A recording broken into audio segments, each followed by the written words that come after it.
BJP সংগঠন না, কিন্তু এটা আরএসএস এর ডাইরেক্ট অর্গানাইজেশন লোকে দিয়ে দেয়। এরা ভালো করে জানে মজদুরদের মধ্যে কমিউনিস্টদের ভিত্তি শক্তি পরিবর্তনের শক্তি হল মজদুরদের মধ্যে।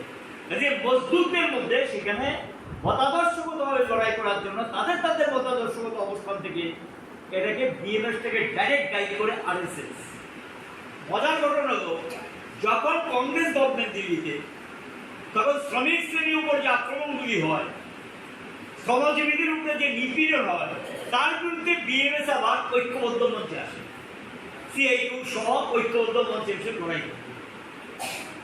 প্রথম স্ট্রাইক থেকে যতগুলি স্ট্রাইক হয়েছিল এরা ক্ষমতা আসার আগ পর্যন্ত সবগুলো স্ট্রাইকে ভারতীয় মজদুর সংঘ আমাদের সঙ্গে।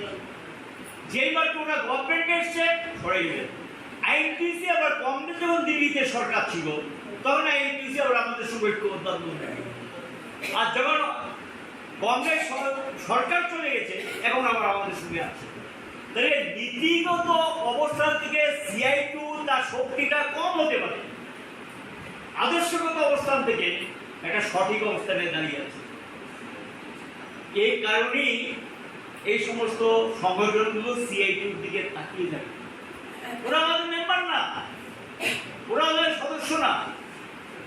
আমি বলছিলাম সেদিন মূলশ্রমিক নেতাদেরকে যে একরকম ভাবে পরিস্থিতিটাকে দেখবে না। আজকে তাদের প্রতিষ্ঠা দিবস গিয়েছে, তাদের কেন্দ্রীয় কমিটি দিয়ে বলছে ঠিক আছে প্রকাশ্য মিছিল মিটিং করতে পারো না, অসম্ভব আক্রমণ পরিবহন শ্রমিকদের উপরে চলছে, খুব দুগ্ধ শব্দে তারা আছে, সমস্যাগুলো নিয়ে পোস্টার ছাপিয়ে লাগাও স্ট্যান্ডগুলোতে, ছিড়বে ছিল ছেড়ে দেবে, যা খুশি তা করো লাগাও। মজার ঘটনাকে আমি খবর নিয়ে দেখলাম, যেই সমস্ত জায়গায় পোস্টারগুলো লাগিয়েছে 2018 পর লাগানোর পর 1 ঘন্টা যায়নি ছিঁড়ে গেছে, এবং অধিকাংশ পোস্টারগুলো আছে গত কয়েকদিন যাবত যেখানে লাগিয়েছে অধিকাংশ পোস্টারগুলো আছে। মানে কি পরে বিএমএস মন যে ওই সমস্যার মধ্যে এই যে লেখা আছে এগুলো তো সিআইটিউ যে কথাগুলো বলছে এ তো বুকের ব্যথা মনের কথা, এই কারণে শিখতে চায় না, শিখতে চায় না। পোস্টারগুলো আছে, কোনো অসুবিধা নেই। আজকে আমরা মরণসভে প্রথম মতো বাইক লাগিয়ে তারা মিটিং করেছে, মরণশ্রমিক ইউনিয়নের সকালবেলা হয়েছে, শুনছে। তাহলে এই যে আমরা মনে করি যে আবার এখানে সরকার এসছে, কে এসছে?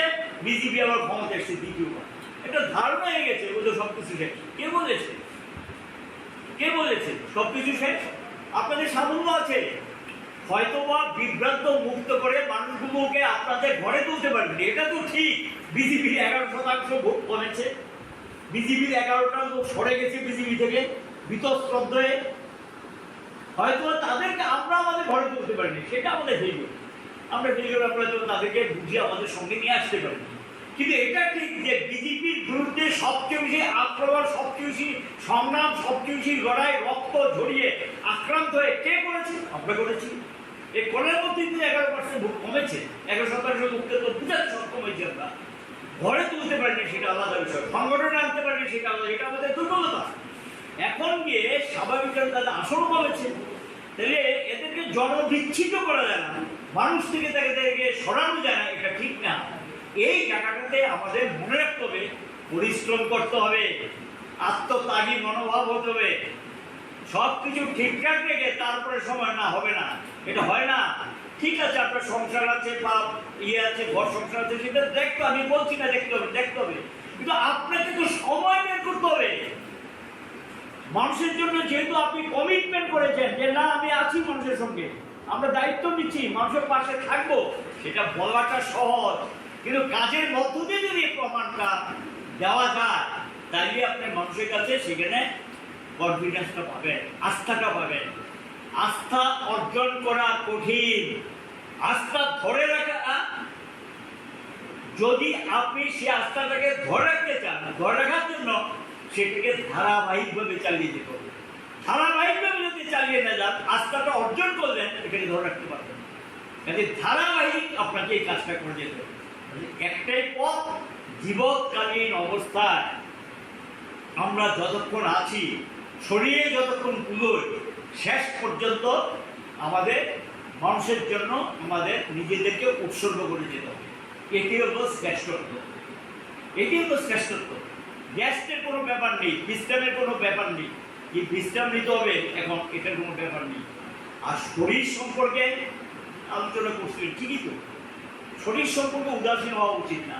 সবটা পারবেন না, কিন্তু যখন যেটা আসে ডাক্তারের কাছে গোপন করা ঠিক না। অনেকে কিন্তু ডাক্তারের কাছে বিষয়গুলো গোপন করে। গোপন করা মানে কি, আপনি ইনভেক্ট করে নিয়ে আসেন আরেকটা রোগ, একটা তো আছে আর এটার সঙ্গে আরো দ্বিতীয় একটা রোগকে ইনভেক্ট করেন। শরীর সম্পর্কে এটা নিয়ে স্বার্থপর, আপত্তি নেই। অন্য ব্যাপারে নিঃস্বার্থ, আর শরীরটাকে টিকিয়ে রাখার জন্য এই জায়গাটাতে স্বার্থপর, কোনো আপত্তি নেই। একটু সময় মতো খাওয়া, শরীরের দিকে নজর দেওয়া, এটা পরিমাণ যাই হোক, এটা দেখা আপনার শরীর আপনি কিভাবে টিকিয়ে রাখবেন সেটা আপনাকেই দেখতে হবে। শরীরটিকে টিকিয়ে রেখে আপনি যদি অনেক দিন বেঁচে থাকেন, অনেক দিন নাড়াচাড়া করতে থাকেন, অনেক দিন যদি মানুষের পাশে দাঁড়াতে পারেন, সংগঠন হিসেবে ভূমিকা নিতে পারেন, কে লাভবান হবে? সমাজ লাভবান হবে, সংগঠন লাভবান হবে। কাজে সমাজ এবং সংগঠনকে লাভবান করার জন্য এই দায়িত্ববোধ আমাদের থাকতে হবে। কাজে এই জায়গায় কোনো কোনো ক্ষেত্রে আপোষমূলক মনোভাবটা নেওয়া উচিত না। এবং কংগ্রেস শৈলদাসেরও আমার মনে হয় তার শরীরে সমস্যা ছিল, সে সবটা হয়তো পরিবারের কাছে প্রকাশ করেনি এবং এগুলি সম্পর্কে কিছুটা কম্প্রোমাইজ নিয়েছেন, যে চেষ্টা ত্রুটি করেনি। এইভাবে চট করে ঝুঁকি নিয়ে সঙ্গে সঙ্গে হায়দ্রাবাদ নিয়ে যাওয়া, হায়দ্রাবাদে গিয়ে হ্যাঁ, এবং শুধু তারা সঙ্গে সঙ্গে গেছে, হায়দ্রাবাদ নিয়ে গেছে, আপ্রাণ চেষ্টা করেছে, মানে যতটুকু আছে সবটাই উজাড় করে দিয়ে চেষ্টা করেছে, কিন্তু না, আগেই তো যা ক্ষতি হওয়ার হয়ে গেছে, চরম ক্ষতি হয়ে গেছে। সেখান থেকে এটা শুধু বক্তৃতা করলেই হবে না, প্রত্যেকের ক্ষেত্রে আমাদের চেষ্টা করতে হবে। কারণ কংগ্রেস শৈলদাসে এমন বয়স হয়নি যে এটা তার স্বাভাবিক কারণে ন্যাচারাল ডেথ, যেটাকে আমরা বলি, প্রাকৃতিক নিয়মে একটা সময় যেতে হবে, সবাইকে যেতে হবে প্রাকৃতিক নিয়মে। সেখানে তার বয়স হয়ে যায়। আমাদের রাজ্যের গড় আয়ুটা ঠিক সেই পর্যায়ে, আমাদের রাজ্যে গড় আয়ুটা একটু বেশি ছিল একটা বামের আমাদের, যদি এখন খাওয়া টাওয়া নেই এবং দারিদ্রতা বেশি অসুবিধা বোঝাচ্ছে। এই দারিদ্রতা আগরতলা শহরে বুঝে আপনারা বসে সবটা বুঝতে পারবেন না। আমি স্তম্ভিত, পরশুদিন আম্বাসার মিটিং করে ওই বাস করুন কেনার জন্য ড্রাইভার গাড়ি থামিয়েছে 18 টাকা, তারপরে গিয়ে বাস করুন বিক্রি করছে, তারা আপনার 10-12 জন বসে আছে, 10 গরিব অংশের মানুষ। তো তারা উঠে উঠেছে, মানে কম্পড় হয়ে গেছে আগে ভেদাম মন্ত্রী, ভেদাম মানে বিদ্যুৎ। তা আমি তো ওই শব্দটা, কম্পড় শব্দটা আমি বুঝি, আমার জায়গায় গেছে। তো আমি না গাড়িতে বসে থাকা তো ঠিক নাম না, জিজ্ঞেস করলাম কেমন আছেন, কি অবস্থা? হ্যাঁ কেমন আছি, হ্যাঁ চাউলের কেজি 42 টাকা, ইটা খাবো কেমনে বাঁচু, ঠিক প্রচন্ড খুব আমার সামনে ঝাল যায়। আমি তো এই মথার রিসির কোনো কাজ আসেনি, নাই, গভর্নমেন্টের কোনো কাজ আসেনি, নাই, তারপরে রেগার কাজ হয়নি, কাজ পাইছি কিন্তু টাকা কম পাইছি, টাকা কম, এবং এইটা দিয়ে সংসার করবো না, বাঁচলাম না, এই অবস্থা বেরিয়েছে। তাহলে কি করা যাবো? একজন চেপে কাছে আগেরটাই ভালো আসলো, আগেরটা মতো বিজেপি তো আগে আসলো, আমরা আবার আসছি তো না, এটা না, এটা না, ওই আপনারা এই যে বাবা আছে চেপে কাছে, আপনারা এটা ভালো আছে, এগুলি এই যে অবস্থাটা,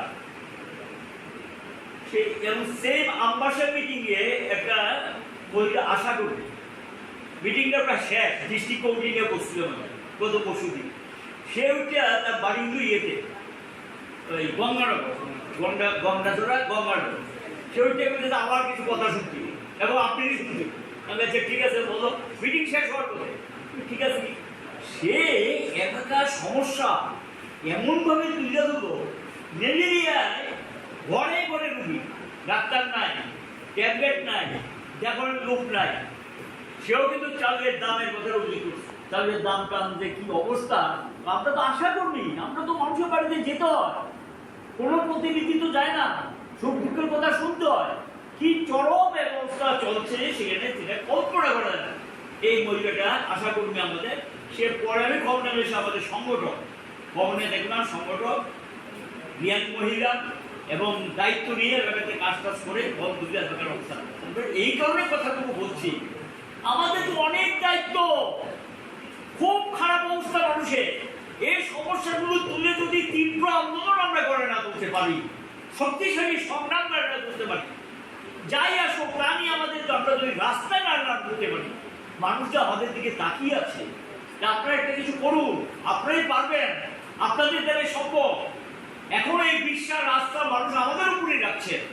এটার উপর ভর করে আমাদের আরো লড়াই, আরো সংগ্রাম, সংগঠনকে মজবুত করা, স্পর্শীয় সংগঠন গড়ে তোলা এবং লড়াই আরো বেশি কত মানুষকে আমরা সংগত করে রাস্তায় নামাতে পারি, এই দিশে আমাদের মানুষকে নিয়ে যেতে হবে। এটা সিআইটিউকে করতে হবে, সিআইটিউটা পারবে এবং এটা সম্ভব, কারণ আমাদের আদর্শই আমাদেরকে লক্ষ্যস্থলে পৌঁছে দেবে। আমরা এই কারণে আমরা বলি ইয়েস আমরা শ্রেষ্ঠ। শ্রেষ্ঠ কিসের ভিত্তিতে বলি? আমরা চটকদারি না করি না, চমকদারি করি না, পঞ্চকতা করি না, প্রতারণা করি না, সঠিক অবস্থান নিয়ে সঠিক আদর্শ নিয়ে মানুষকে সঠিক পথে পরিচালনা করি। এটাই আমরা এখান থেকে আমরা দাবি করি ইয়েস আমরা শ্রেষ্ঠ। এবং এটাই আমাদের মনের জোর, এটাই আমরা আমাদের মনের জোর বাড়িয়ে দিয়েছে। এবং এই মনের জোরের উপর ভর করে নিজের উপর বিশ্বাস থেকে একজন সংগঠক হিসেবে সকলে মিলে আমরা সংগঠনকে মজবুত করো। যারা বিভ্রান্ত শিকার তাদের কাছে বসবো, তাদেরকে সঙ্গে আনবো, সহজ সরলভাবে মানুষের সঙ্গে মিশে তাকে নিয়ে আসার চেষ্টা করবো, উদ্যোগ নেব। এই কাজগুলো যদি করতে পারি ঠিক মতো, তাইলেই কমরেড সুজয় দাসের প্রতি এই স্মরণ সভায় দাঁড়িয়ে আমরা কিছু তাকে সম্মান প্রদর্শন করা হবে, প্রকৃত শ্রদ্ধা জানানো হবে। এই কথাগুলো বলে কমরেড সুজয় দাসকে স্মরণ করে তার পরিবার পরিজনদের প্রতি আবার আমার সমবেদনা জানিয়ে সকলকে ধন্যবাদ জানিয়ে আমার বক্তব্য শেষ করলাম। মুষ্টিমেয় কিছু সংখ্যক লোকের জন্য সমাজে যারা উচ্চবিত্ত এবং আর্থিক দিক থেকে যারা সচ্ছল, তাদের দিকটা দেখার জন্য তাদের সেই দলটি। আর আমরা সত্যিকারে অবহেলিত, নিপীড়িত, শোষিত, বঞ্চিত, লাঞ্ছিত মানুষ, তাদের হয়ে প্রতিনিধিত্ব আমরা করি এবং তাদের সুখ দুঃখের সমসাথী আমরা হই। এবং তাদের জন্য আমরা চাই এমন একটা সমাজ, যে সমাজের মধ্যে কোনো পার্থক্য থাকবে না এবং সম্পদ যা আছে সুষম বন্টন হবে, সম্পদের অধিকারী হবে রাষ্ট্র এবং নাগরিকরা। রাষ্ট্র মানে নাগরিক, রাষ্ট্র মানে জনগণ এবং জনগণ হবে সেই সম্পদের মালিক। এই নীতি এবং এই আদর্শ একটা সমাজতান্ত্রিক চিন্তা ভাবনাকে সামনে রেখে আমরা সামনের দিনে এগিয়ে যাওয়ার চেষ্টা করছি। এই যে কাজটা, এই কাজটা এত সহজ হবার কোনো কারণ নেই, এটা অত্যন্ত কঠিন। যত কঠিনই হোক আমাদের কাছে মনে হয় এটা সহজ। কেন সহজ? আমরা এমন একটা মতাদর্শে বিশ্বাস করি, যে মতাদর্শ আমাদেরকে এমন শিক্ষা দিয়ে দিয়েছে, আমি যদি সৎ হই, আমি যদি নির্ভীক হই,